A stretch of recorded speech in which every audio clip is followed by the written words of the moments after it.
It was another glorious day in the Commonwealth today, as loyal subjects from all over this sceptred isle flocked to the capital to show their patriotism by taking part in the most quintessential of British pastimes, that of orderly queuing. With a stiff upper lip and a firm desire to show those Yanks just how it should be done, people from all walks of life heeded the call and did their duty in single file. Get on with it! Hello Illumineers! Friday the 18th of August saw the limited pre-release of stock to hobby retailers in the UK, and everyone's favourite friendly local game store, the Disney Megastore in London, was no exception. But this was more than just the usual gaggle of Disney superfans on release day. There were demo tables to learn the game, an artist signing, and plenty of press there to hype up this game, not to mention all manner of Disney and Ravensburger bigwigs. The most important thing was that regular folks, proper non-gamer type members of the public, could purchase this game and do so at retail price. There was a limit of 2 of each item per customer, and no sealed booster boxes were being sold, only 2 individual packs per purchase.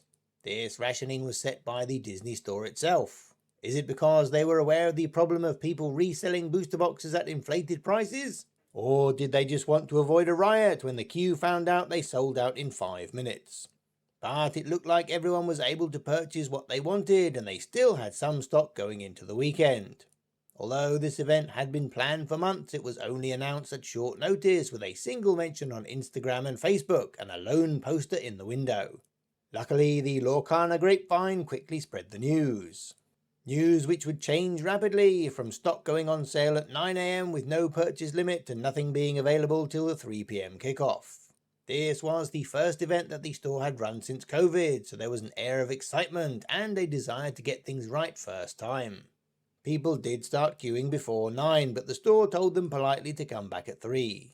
Ravensburger themselves had almost a dozen staff in attendance to make sure this event was a big splash.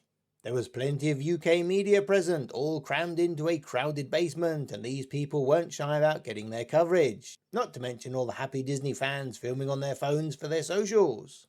But the Arkham Chronicle had pride of place, going behind the scenes and spending time with the guests, interrogating the shot callers, and even being introduced to the Disney UK top brass. And let us tell you, dear viewer, when someone from the House of Mouse says, "Oh yes, the Arkham Chronicle, we've heard of you," it was brown trouser time.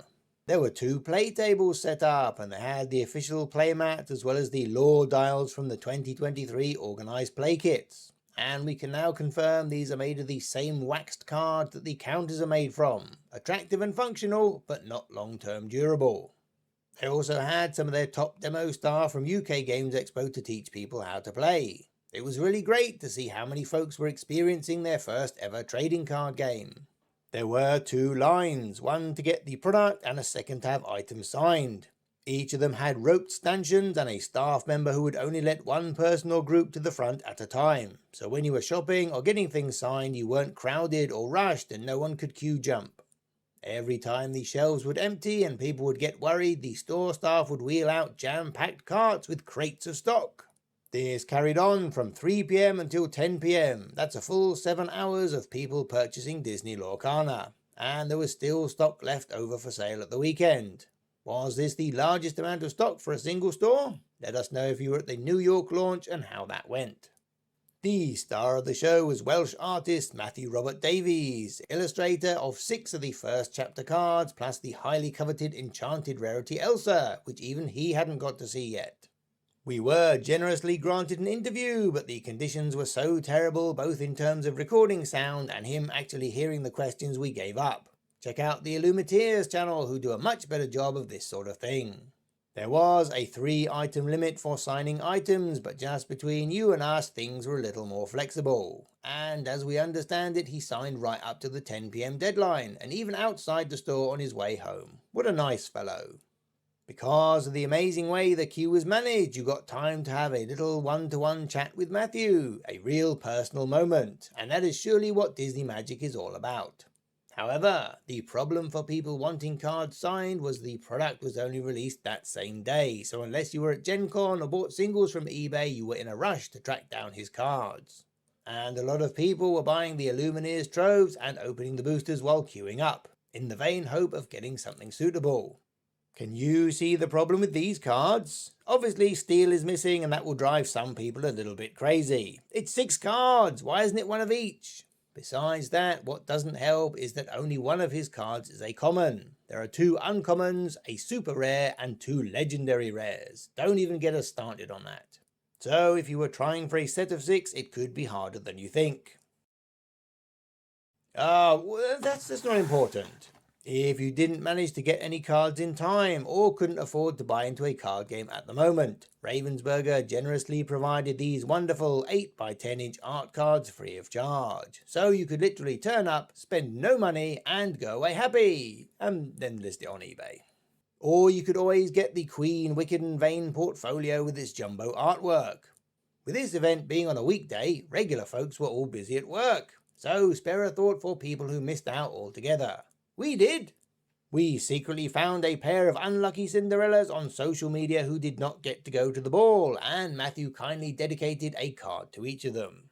If you desperately want to meet Matthew and get some cards signed, fear not. He will be appearing at the Dublin Disney Store on Friday the 1st of September from 3 PM until 8 PM. Also at Miami TCG Con on the weekend of October 21st and 22nd, along with a whole bunch of other artists. And maybe somewhere else too. Stay tuned for more details.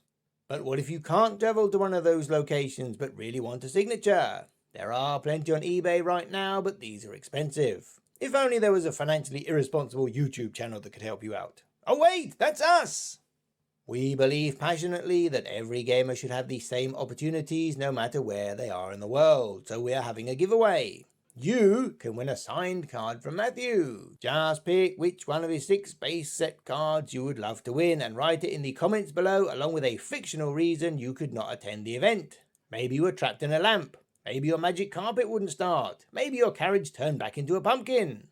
And if you don't want a game card signed, then you may have our art card instead. Just put art card along with your fictional excuse. Then check back here after the competition closes to see if we have replied to your comment declaring you a winner, and use the email in this here video to get in touch with your postal address and we will post it anywhere in the world that Royal Mail delivers to. But wait, if this video passes 1,000 views by the time the competition closes, we will upgrade your signed base card to a signed foil card. And if it passes 10,000 views, we will pick another winner. Sure, virtually all our Lorcana videos pass 1,000 views, and these two are heading for 10 and 20,000. But that's up to you really. Share the video, encourage your friends to enter, watch it at work. And the best thing about our competitions is you don't need to subscribe or follow or tag 3 friends or give us money, because this competition is not about us. But if you do share it, then more people could watch it, and that makes it more likely you'd get a cool prize, right? Full terms and conditions are on the screen. Closing date is Sunday the 3rd of September 2023. You may only enter 7 times, once for each base set card and once extra for the 10x8-inch art card. Each of your answers must be significantly different. No, you can't have the enchanted rarity Elsa. Get the video to 100,000 views and then we'll talk. Good luck everybody!